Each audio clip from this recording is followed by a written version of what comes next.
Muy buenas noches para todos los amigos, oyentes y televidentes a través de cada una de nuestras iglesias aquí en la ciudad de Nueva York. Saludamos a los hermanos de Mount Vernon, los hermanos de Fort Washington, los hermanos de Woodside y los hermanos también del distrito de Corona. Es un privilegio y un placer para nosotros saludarles en el nombre del Señor Jesucristo y llevarles una nueva edición de este su programa, El Triunfo de Jesucristo en el libro del Apocalipsis. Quiero dedicar este lindo programa de esta noche a mi cuñada María de Jesús, a sus hijos allí, Adriel y Sara, y a Melisa Ferreira.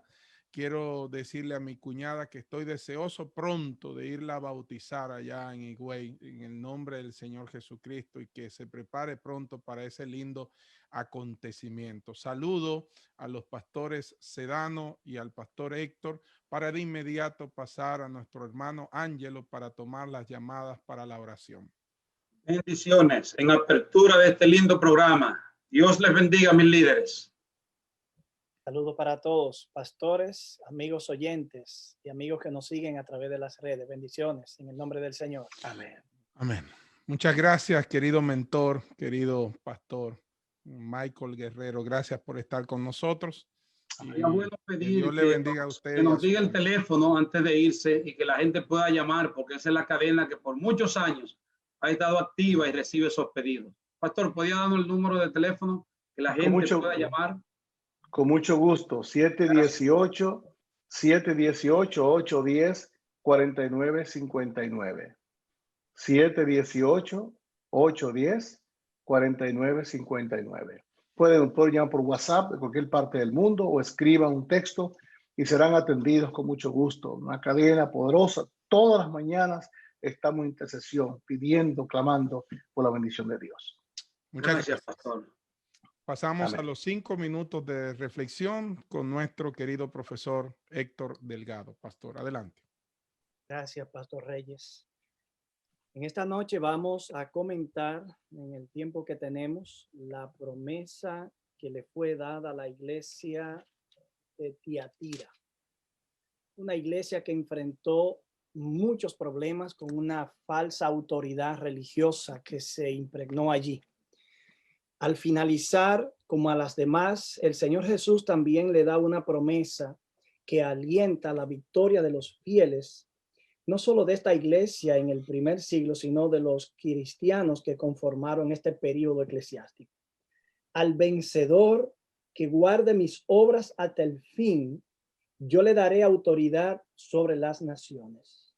Las regirá con vara de hierro y serán quebradas como un vaso de alfarero, como yo también la he recibido de mi Padre. Y le daré la estrella de la mañana. Diferente a las otras, aquí termina diciendo, el que tiene oído, oiga lo que el Espíritu Santo dice a las iglesias. Esta promesa es interesante. De pronto podría ser mal interpretada, creyendo que habrá una especie de creyentes o grupo de santos que aún en la eternidad reinarán sobre otros creyentes, como una especie de gobierno de unos sobre otros.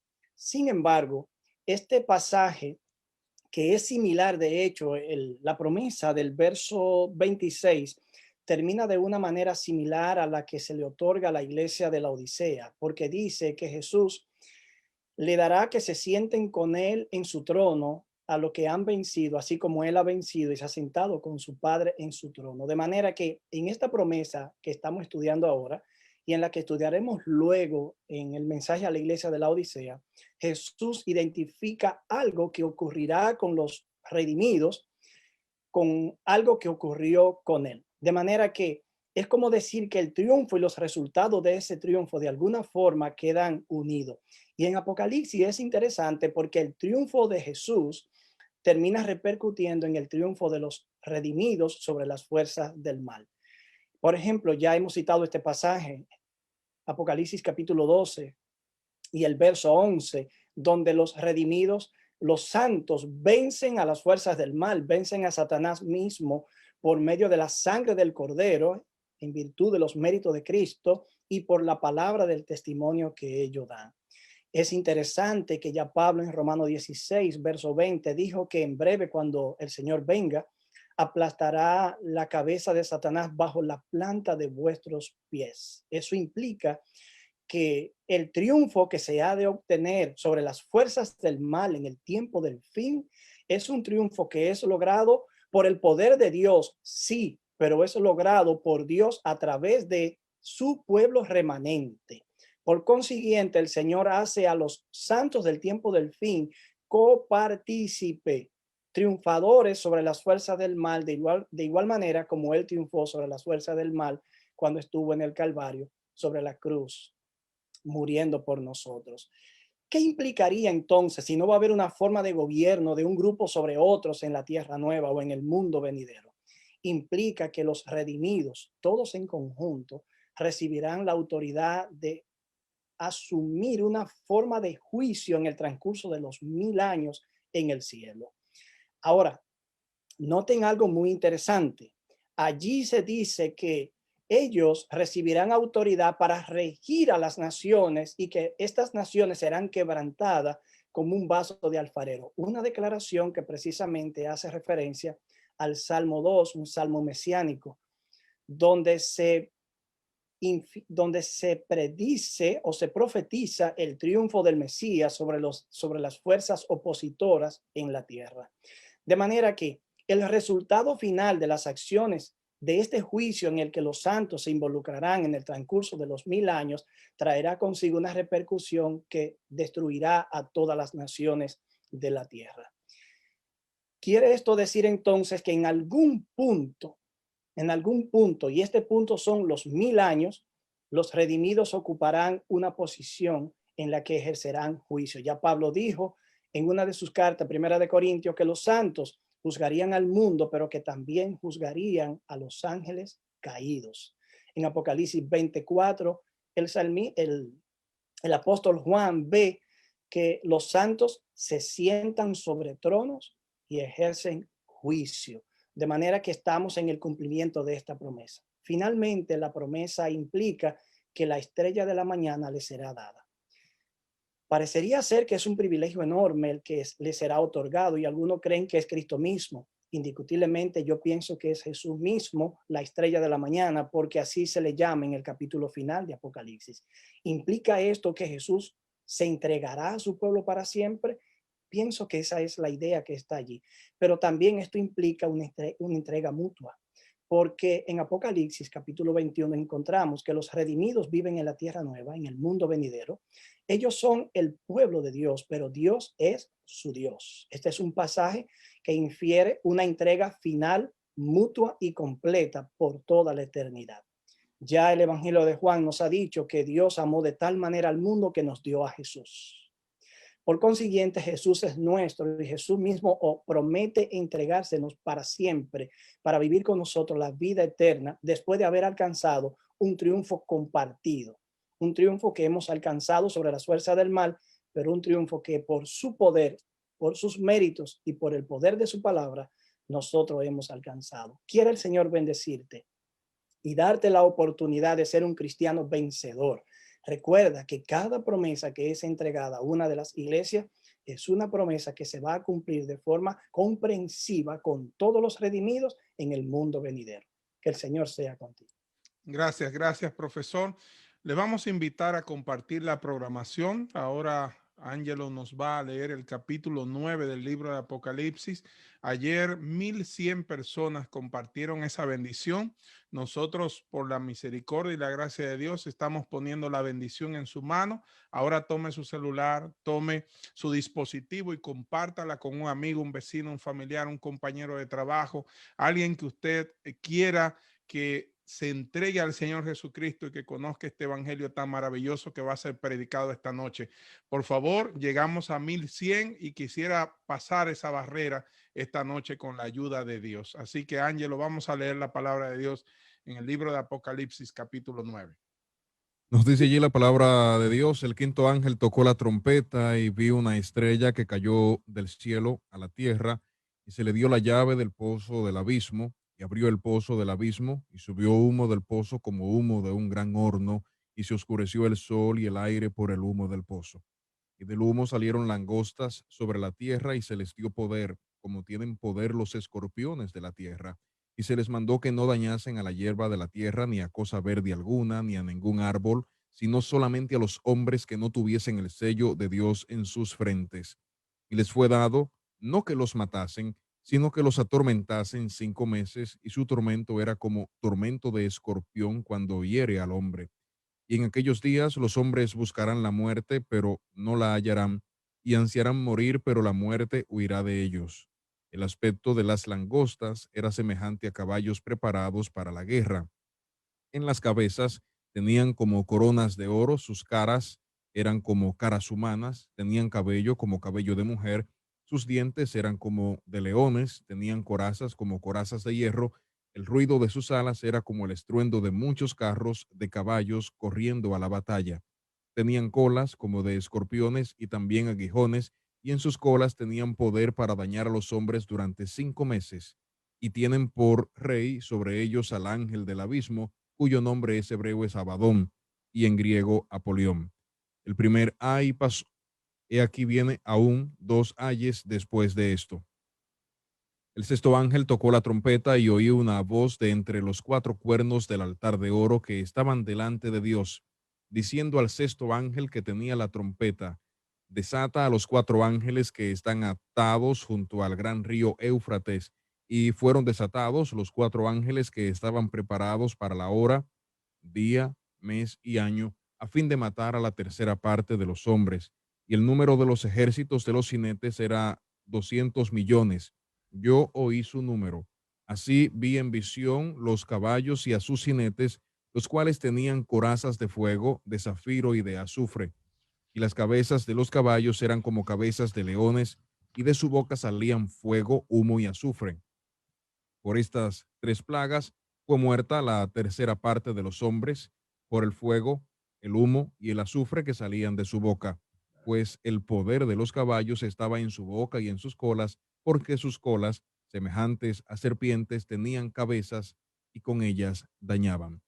Y los otros hombres que no fueron muertos con estas plagas, ni aun así se arrepintieron de las obras de sus manos, ni dejaron de adorar a los demonios y a las imágenes de oro, de plata, de bronce, de piedra y de madera, las cuales no pueden ver, ni oír, ni andar, y no se arrepintieron de sus homicidios, ni de sus hechicerías, ni de su fornicación, ni de sus hurtos.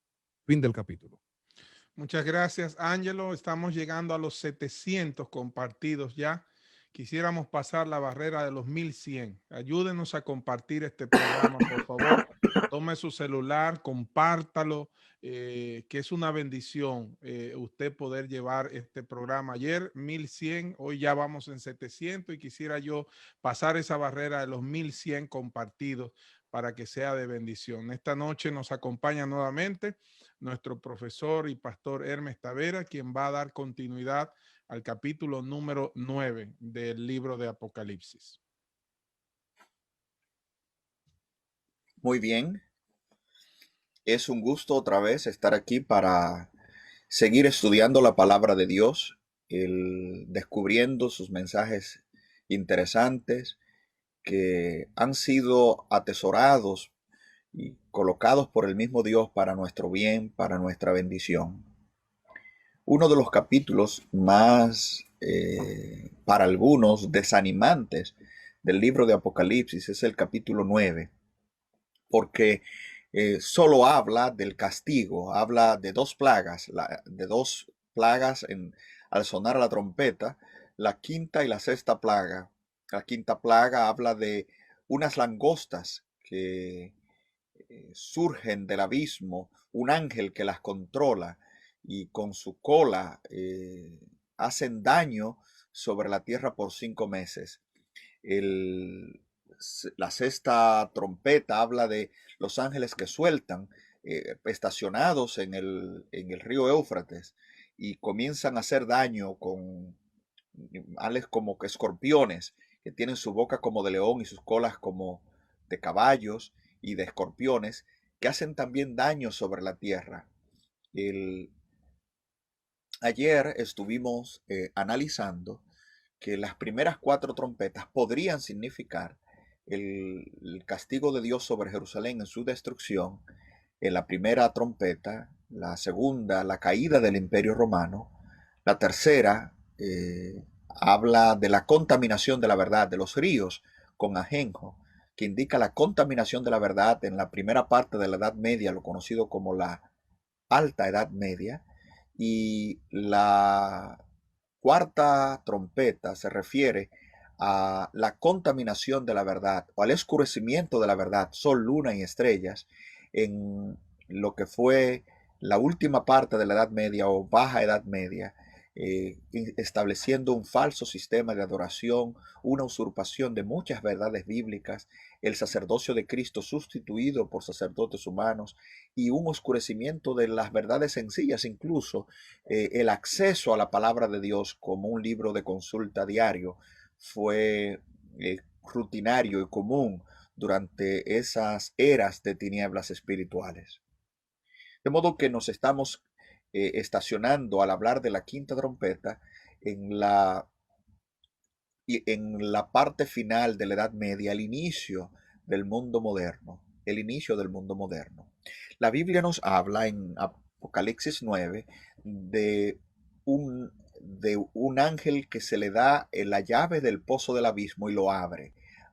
Abre la llave del pozo del abismo. El abismo es considerado en la Biblia como un lugar desolado, como en el libro de Lucas capítulo 8, que dice que cuando el demonio sale del hombre, anda por lugares desiertos, y hace un eco de Jeremías capítulo 4, cuando habla de la tierra totalmente desolada, como cuando la tierra estaba al principio desordenada y vacía, que las tinieblas se movían sobre la faz del abismo.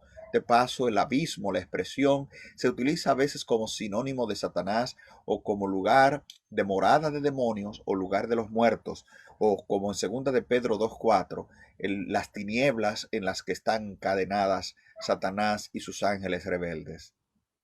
De modo que al hablar de abrir el abismo, está hablando de darle permiso a Satanás de parte de Dios para hacer una obra extraña de engaño, de crimen, cual nunca se había hecho en la tierra.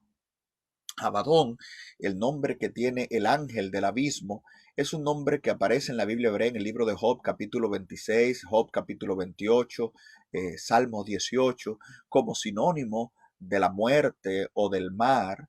Y aquí en el libro de Apocalipsis se personifica como una persona, no como algo, el sepulcro. Por ejemplo, en Proverbios 15:11 equipara el Abadón a la muerte, lo mismo que Salmos 18, pero aquí en Apocalipsis se personifica y está hablando del príncipe de los demonios, lo que en el Nuevo Testamento se le llama Belcebú o Satanás, de modo que este es Abadón, el príncipe de los demonios, el hombre que tiene el poder de la muerte. En el libro de Hebreos capítulo 2, verso 15 dice, para matar por la muerte al que tenía el imperio de la muerte, esto es, al diablo. De modo que Satanás, el que aquí se presenta como el ángel del abismo, el ángel de la muerte, ese es el mismo Abadón, porque él es el que tiene el imperio de la muerte. Aquí dice que el tiempo que estas langostas que salen del abismo tienen poder sobre la tierra son 5 meses. Y 5 meses exactamente es el tiempo que duró el diluvio. El diluvio comenzó en el mes 17, las aguas comenzaron en el mes 17 del segundo mes y comenzaron a decrecer en el día 17 del séptimo mes. Eso según Génesis 7, 24 y 8:3. De modo que 5 meses exactos es el tiempo del diluvio.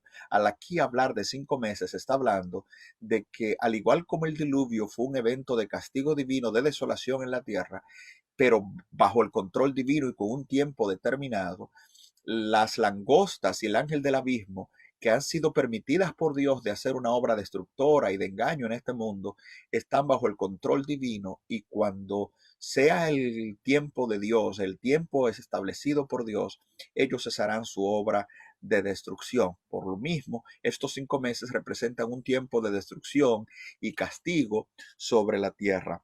El humo que sale del abismo, como en Génesis 19, cuando habla de Sodoma y Gomorra, que se miraba y solo se miraba el humo, es las consecuencias del castigo divino. El texto habla que estas langostas con su cola hacen daño sobre la tierra. Y la expresión cola en la Biblia, por ejemplo, en Isaías 9, 14, 15, dice que el profeta es la boca y es la cabeza, y el hechicero es la cola, o sea, el que predica engaños es la cola, de modo que la cola en la Biblia representa el instrumento de propagación de engaño. Por ejemplo, en Apocalipsis 12 habla del dragón, que su cola arrastraba la tercera parte de las estrellas del cielo y las echó por tierra. O sea, el dragón utiliza la cola como su instrumento para arrastrar. O sea, en su secuela, en su acción, toma consigo a otros. De modo que al decir que las langostas hacían daño a través de la cola, indica de un precedente, de un ejemplo seguido por unos líderes, que fue seguido por otros, y en su cola arrastraron al mundo a la apostasía de Dios. Las langostas, usted lee varios libros de la Biblia, se utiliza la langosta. Por ejemplo, Joel utiliza 4 tipos de langostas, el saltón, el revoltón y otros. Son clasificaciones de langostas para hablar del castigo divino. Lo mismo Jeremías 51, 14, y en las plagas del Éxodo, usted ve la plaga de langostas en Éxodo capítulo 10. O sea, son instrumentos del castigo divino. De modo que en la quinta trompeta está hablando del castigo divino por un tiempo determinado. Nosotros creemos, seguimos la secuencia histórica, que eso se refiere al tiempo que va desde el inicio de la era moderna hasta nuestros días. Nosotros estamos viviendo el tiempo de la quinta trompeta, donde el racionalismo, el escepticismo, el ateísmo, mezclado con los falsos sistemas de religión, misticismo, orientalismo, además de un falso cristianismo, incluso un falso protestantismo, han llevado al mundo a un estado de confusión. Y la cola, los falsos profetas, los falsos maestros, que Isaías 9 habla, 15 y 16, que con su cola engañan al mundo, o Satanás que con su cola arrastra, son las langostas que están devastando, como las langostas devastaban los campos fértiles, están devastando los recursos de donde el pueblo de Dios puede encontrar bien. Escúchame que tengo una alergia y me siento un poquito, pero ese es el sentido de la quinta trompeta. Es interesante que esta trompeta sale del abismo, y en Apocalipsis 11 habla de una bestia que también sale del abismo, que muchos identifican como la Francia revolucionaria, de modo que habría un paralelismo. Aunque la Revolución Francesa trajo consigo el advenimiento de nuevos ideales, y de nuevos valores humanos, o por lo menos el redescubrimiento de valores humanos. También debemos decir que la Revolución Francesa trajo consigo también el espíritu de rebelión, de ateísmo, de escepticismo, que ha plagado al mundo desde entonces. El mundo moderno es un mundo que se aleja de Dios, un mundo que rechaza a Dios, y es descrito por los mismos símbolos en Apocalipsis 9 y en Apocalipsis 11. Es como si Satanás estuviera suelto, haciendo cosas, engañando, tomando control de todos los medios y engañando a los hombres para tenerlos bajo su control.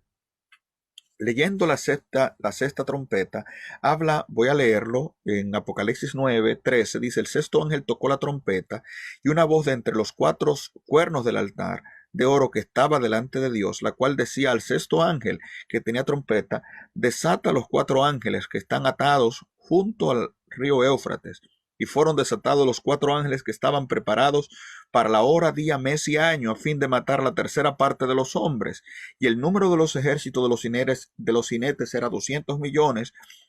Yo oí su número. Así vi en visión los caballos y sus jinetes que tenían colas de fuego, zafiro y azufre. Las cabezas de los caballos eran como cabezas de leones y la de sus bocas salía fuego, humo y azufre. Dice que por estas 3 plagas murió la tercera parte de los hombres, por el fuego, el humo, el azufre que salía de su boca, porque el poder de los caballos estaba en su boca. Aquí el desarrollo de la sexta plaga se inicia con 4 ángeles que son sueltos en el gran río Éufrates. En primer lugar, estos 4 ángeles que son sueltos guardan relación con Apocalipsis 7 y el río Éufrates guarda relación con Apocalipsis capítulo 16. Creo que perdí la señal. Salió la cámara, no su voz. Perfecto. Escuchamos perfectamente. ¿Puedo seguir entonces? Adelante. Un minutito. Perfecto. Déjame ver si cambio de cámara para... Mientras eso viene, ya estamos... estoy aquí. Ok. Ya estoy de otra manera. Ok. Con otra cámara. Pues bien, el Apocalipsis 16 dice, hablando de la quinta plaga, dice que cayó sobre el gran río Éufrates y el agua de este se secó para que fuese preparado el camino de los reyes de Oriente. Nota que en el río Éufrates se presenta como lo que permite el secamiento del río Éufrates es decisivo para el desencadenamiento de los eventos finales. El río Éufrates en la antigüedad era la división entre Babilonia e Israel.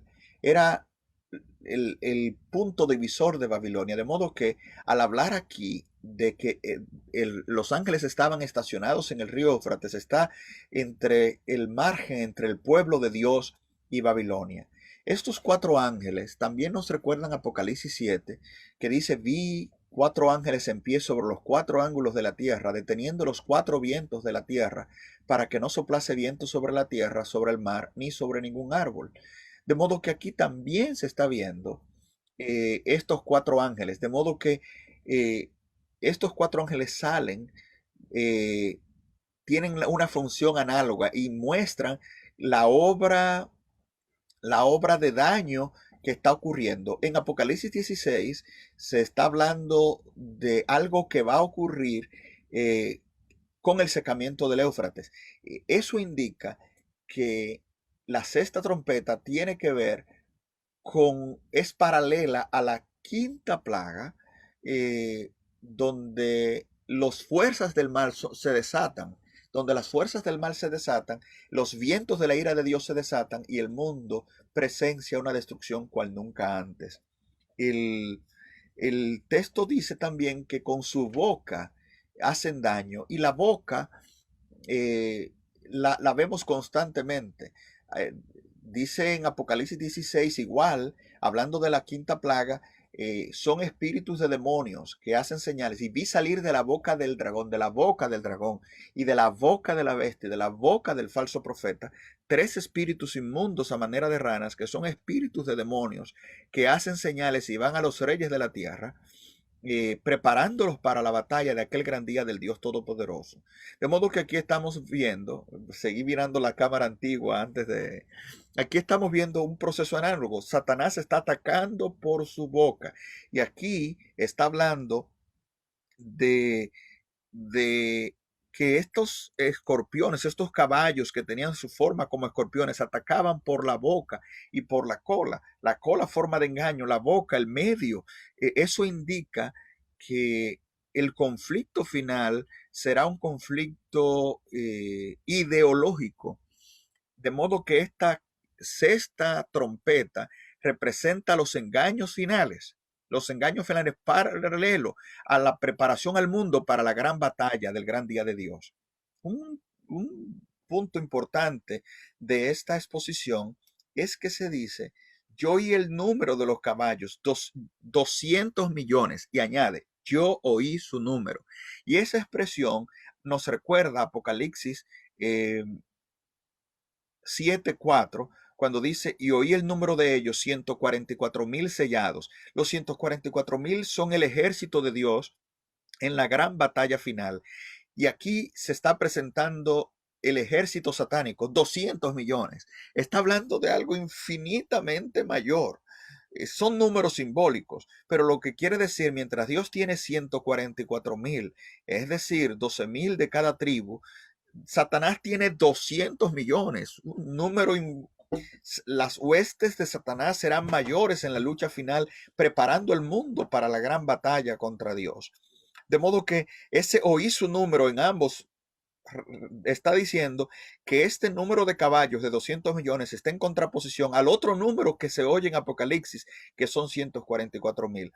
Los 144,000 estarán en función en el mismo tiempo que los 200 millones de Satanás, en el tiempo de angustia, en el tiempo cuando los vientos se suelten sobre la tierra, cuando Satanás esté haciendo todo lo que le plazca a su antojo, cuando la ira de Dios esté derramando, entonces el ejército satánico, los que está reuniendo para rebelarse contra Dios, seres humanos, estarán peleando contra los 144,000.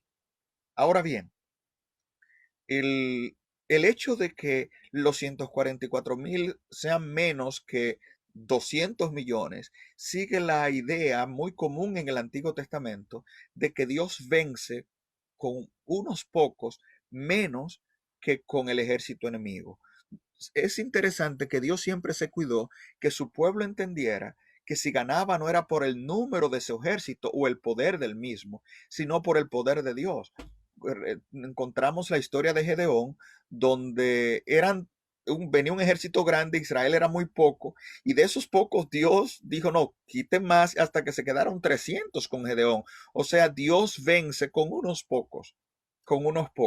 La victoria final de Dios no se deberá al hecho de que Dios tendrá más, sino que Dios es más poderoso.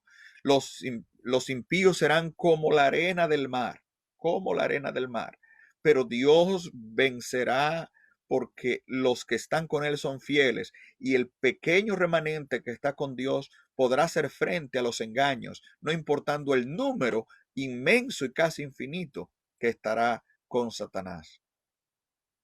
Lamentablemente para este tiempo ya no habrá oportunidad de salvación, y como el pastor Héctor Delgado mencionaba en uno de los textos pasados, en Apocalipsis 16 se dice, y no se arrepintieron, y aquí hace ejemplo de esto, dice, los demás hombres, los que no fueron muertos con estas plagas, ni aún se arrepintieron de las obras de sus manos, ni dejaron de adorar a los demonios y a las imágenes de oro, plata, bronce, piedra, madera, los cuales pueden ver, ni oír, ni andar, ni se arrepintieron de sus homicidios, ni de sus hechicerías, ni de su fornicación, ni de sus robos. No se arrepintieron. El tiempo de arrepentimiento habrá pasado. El tiempo de oportunidad habrá pasado y se estarán rebelando contra Dios sin camino de regreso. Y eso es un pensamiento muy solemne, saber que puede llegar el día, que puede llegar el momento cuando tú estés peleando contra Dios sin dolor, sin conciencia, sin algo que te diga que estás equivocado. Ese es el estado de los que estarán peleando en esa última batalla contra Dios. Voy a dejar la exposición hasta ahí y las demás aplicaciones lo voy a dejar para las preguntas y respuestas, porque el tiempo ya van a ser las 6:50. Entonces, en preguntas y respuestas. Puede tener 5 minutos más, maestro, si quiere. Oh, perfecto. Gracias. Me llama la atención, algo que me da es el verso 13, que me da mucha paz. Dice que el sexto ángel tocó la trompeta y oí una voz de entre los 4 cuernos del altar de oro que estaba delante de Dios. Oye una voz, y esa voz dice, la cual decía, sexto ángel que tenía la trompeta, desata a los 4 ángeles que están junto a la trompeta. Aquí vamos a ver qué está pasando. En Apocalipsis 7, en Apocalipsis 7 se nos dice, vi 4 ángeles en pie sobre los 4 ángulos de la tierra, que detenían los 4 vientos de la tierra para que no soplase viento sobre la tierra, sobre el mar, ni sobre ningún árbol. Y el texto añade, y hoy vi otro ángel que sube de donde nace el sol, teniendo el sello del Dios vivo, lo cual clamó a los 4 ángeles, los cuales les era dado hacer daño a la tierra y al mar, diciendo, no hagáis daño a la tierra y al mar ni a los árboles, hasta que hayamos sellado los siervos de nuestro Dios. De modo que en Apocalipsis 7 se presentan los 4 vientos, listos para ser desatados sobre la tierra. Los 4 vientos ya están para ser desatados, pero alguien intercede y dice, no lo desates porque tenemos que sellar a los siervos de Dios. Se sella el siervo de Dios y oí el número de ellos, verso 4, 144,000. En el capítulo 8 vemos un ángel frente al altar, Jesucristo intercediendo por su pueblo en el altar de oro, de incienso, que está frente al lugar santísimo.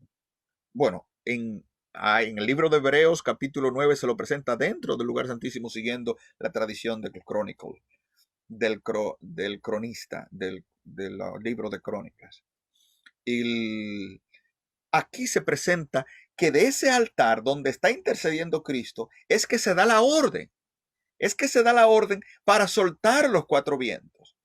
Y aquí ahora se sueltan los 4 vientos y se presenta el número del ejército de Satanás, que son 200 millones. Es análogo a Apocalipsis 7. Pero lo hermoso de esto es que Dios está diciendo, si aquí se están soltando los vientos y la orden la da quien está entre los cuernos del altar, indica que el que intercedió por su pueblo en el capítulo 7 diciendo, no suelte los vientos, porque todavía tenemos que sellar al pueblo de Dios, a la hora Jesús está intercediendo en el altar y es de él que sale la voz, porque es de ese altar que dice suelten los vientos, indica que cuando esos vientos son sueltos, el pueblo de Dios está sellado. Qué maravilloso saber que Jesús, que no es un decreto divino desde antes de la fundación del mundo, ¿cuándo serán sueltos los vientos? Jesús no permitirá que la tribulación, que la noche de tinieblas caiga sobre la tierra, hasta que él no esté seguro que él intercedió por cada hijo suyo, que no se ha perdido ninguno de los que el Padre le ha dado, que su pueblo está sellado, y solo cuando su pueblo está sellado, él desde el altar dirá, Dios dice el libro de Juan, a nadie juzga, sino todo el juicio dio al Hijo. De modo que no es el Padre que dice ahora suelten los vientos. El mismo que dice no lo suelten en el capítulo 7 es el mismo que ahora dice suéltenlo, porque Él ha terminado la obra de sellamiento. Y ahora los que rechazaron la obra de intercesión de Cristo ya no tienen oportunidad de arrepentimiento, como dice los versos 20 y 21, no se arrepintieron, de modo que ha terminado la obra de intercesión de Cristo en el santuario celestial. Pero me llama la atención de que será desde el mismo lugar donde Cristo está intercediendo, de donde se dará la orden para que se suelten los vientos. La Biblia promete que no nos vendrá ninguna tentación más de la que podemos soportar, y Jesús no permitirá que los vientos de aflicción, la ira de Dios se derrame sobre la tierra hasta que no sepas que tú, que estás luchando con tu vida cristiana, que estás cada día aferrado de Dios entre caídas y levantadas, Él no haya completado la obra en ti.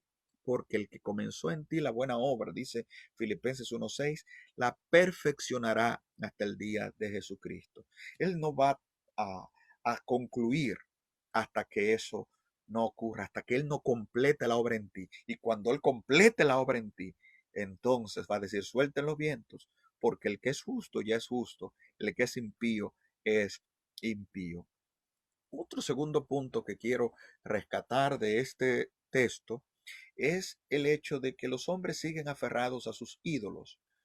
Y aunque hoy tal vez tú no tienes un ídolo en tu casa, y más si estoy hablando con cristianos, no tienes tal vez un ídolo en tu casa.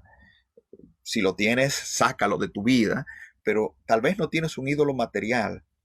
Pero aquí está hablando los ídolos de plata, de oro, de bronce, de madera, de piedra. Está hablando realmente de las cosas materiales que nosotros creemos que las poseemos. Pero la Biblia le llama a esas cosas materiales ídolos o dioses. Significan que ellas nos poseen a nosotros. Y son esos dioses falsos que te han mantenido esclavizado, alejándote de Dios, para que no te puedas arrepentir. Mientras que el Espíritu de Dios te habla y te llama al arrepentimiento, los ídolos que con los cuales has llenado tu vida te mantienen insensible, porque el gran problema de los ídolos, según el Salmo 115, es que iguales a ellos son los que los adoran, que tienen boca y no ven, boca y no hablan, ojos y no ven, oídos y no oyen. Y es probable que tú estés oyendo la palabra de Dios y ya estés como un ídolo, que tienes boca y no hables, que tienes ojos y no ves lo que Dios está haciendo por ti, oídos y no oyes la palabra de Dios, o te haces insensible a ella, y ahora tú te convertiste en el ídolo que tú adoras. De la misma manera que el cristiano se hace semejante a Dios. Cuando tú adoras un ídolo, te haces semejante a un ídolo. Y ahora, no importa el llamado de Dios, tú no te arrepientes. Hermano, amigo que me escucha, si estás ahí y si mientras mi exposición se desarrolla, Dios ha hablado tu corazón, no endurezcas tu corazón, porque cada rechazo a la verdad debilita el alma para rechazar el siguiente llamado de Dios. No te alejes de Dios y acepta su voz. Buscad a Jehová mientras puede ser hallado, llamarle en tanto está cercano. Deje el impío su camino y el hombre inicuo su pensamiento, y vuélvase Jehová, el cual tendrá de él misericordia, al Dios vuestro, el cual es amplio en perdonar. Busca a Dios en el oportuno socorro, ahora que te puedes arrepentir. Mañana, dice aquí, ya no habrá arrepentimiento, será muy tarde. Que Dios te guarde. Gloria, gloria, gloria al Señor, maestro. Gloria a Dios por esta exposición de su palabra. Ya están listos los compañeros.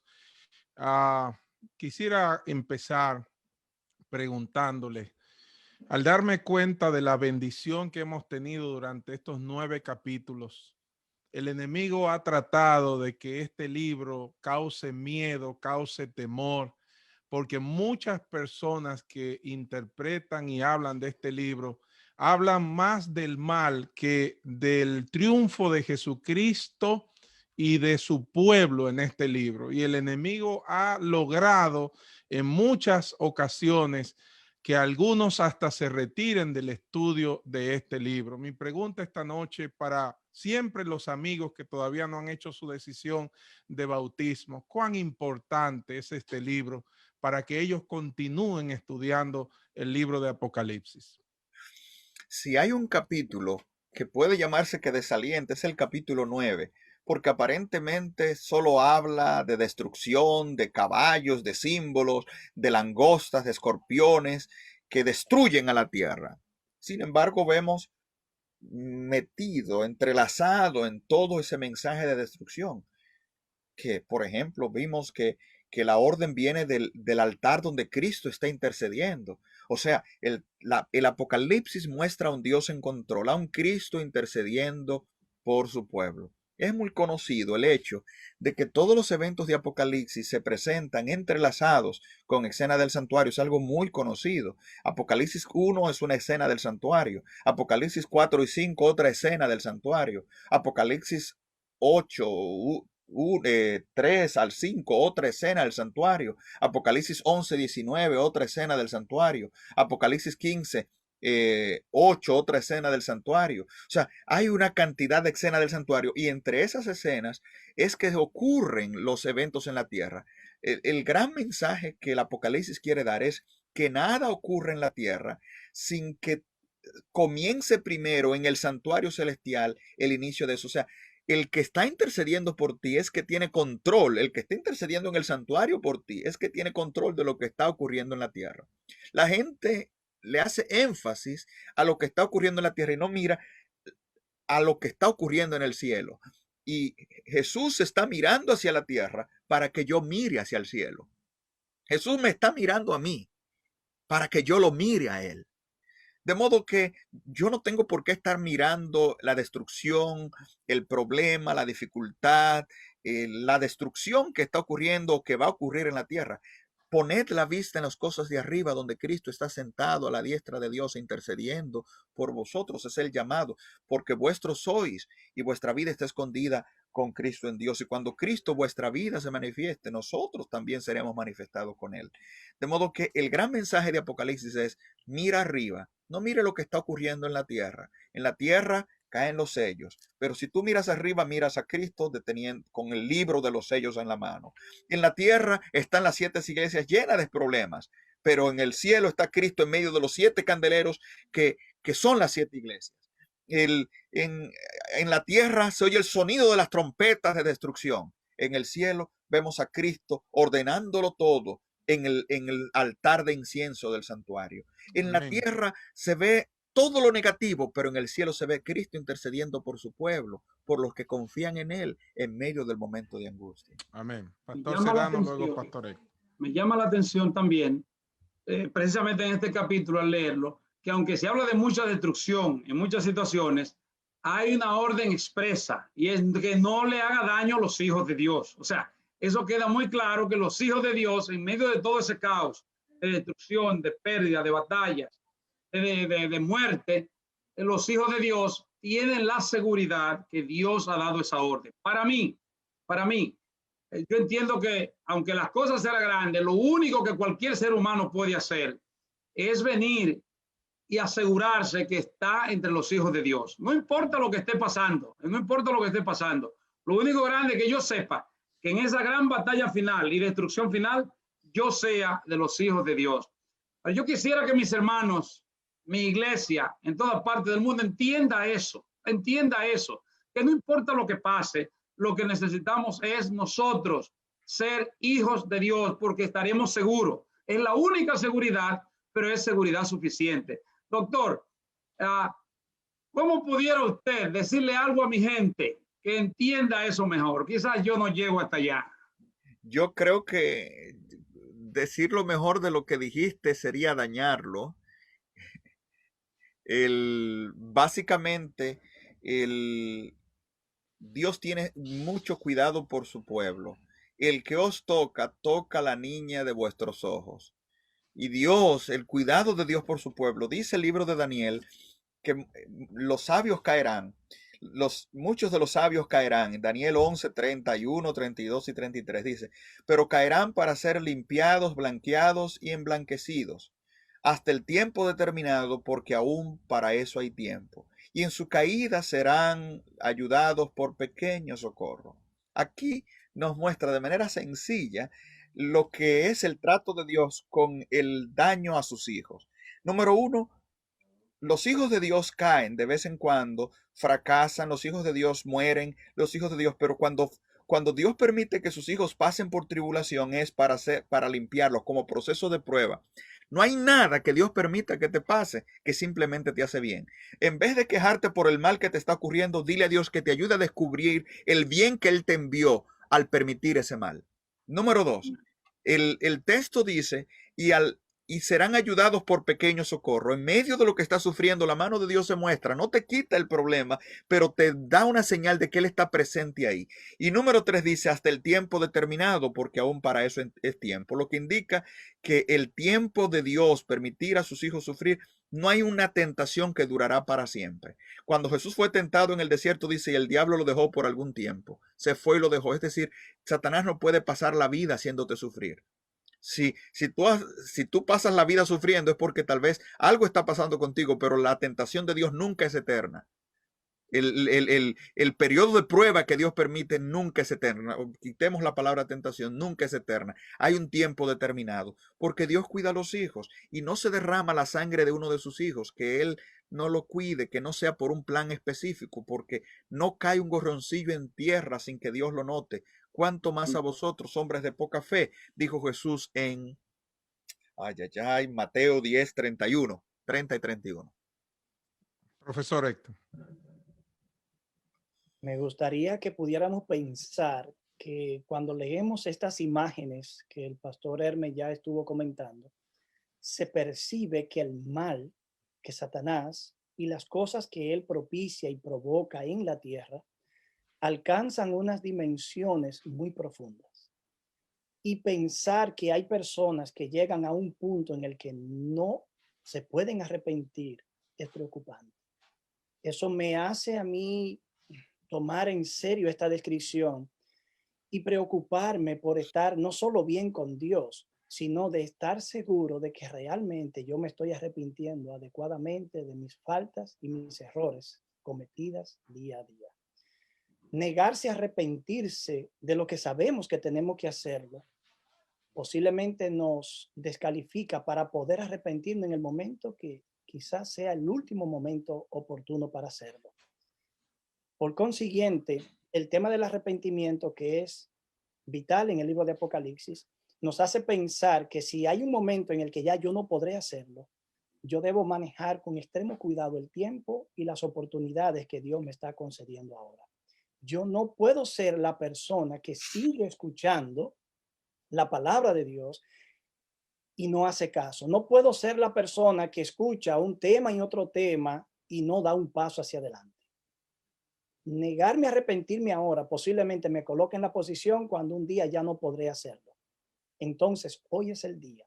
Y estas imágenes tan impresionantes que hemos estudiado indican que el mal sí tiene una influencia real que puede dañar moral y espiritualmente a la persona a tal punto que lo deja sin Dios y sin esperanza. Por consiguiente, mi invitación es, y es algo que quiero para mí y sé que ustedes también, es poder estar dispuesto a responder a Dios aquí y ahora, porque es el momento oportuno.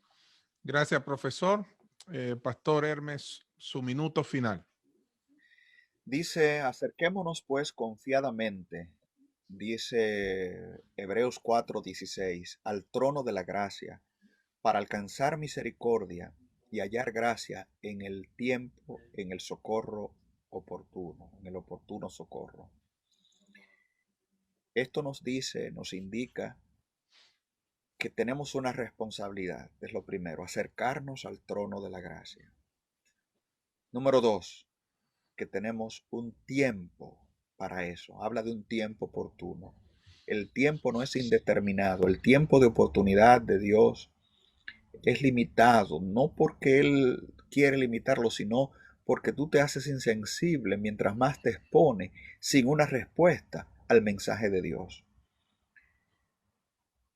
Acércate ahora, el Espíritu ha estado hablando contigo. Hay un pecado que confesar. Hay un camino que abandonar, hay un estilo de vida que dejar, hay un vicio que vencer, hay una cadena que romper. ¿Por qué no te acercas ahora? ¿Confías en Dios? Lo que estamos hablando son temas solemnes.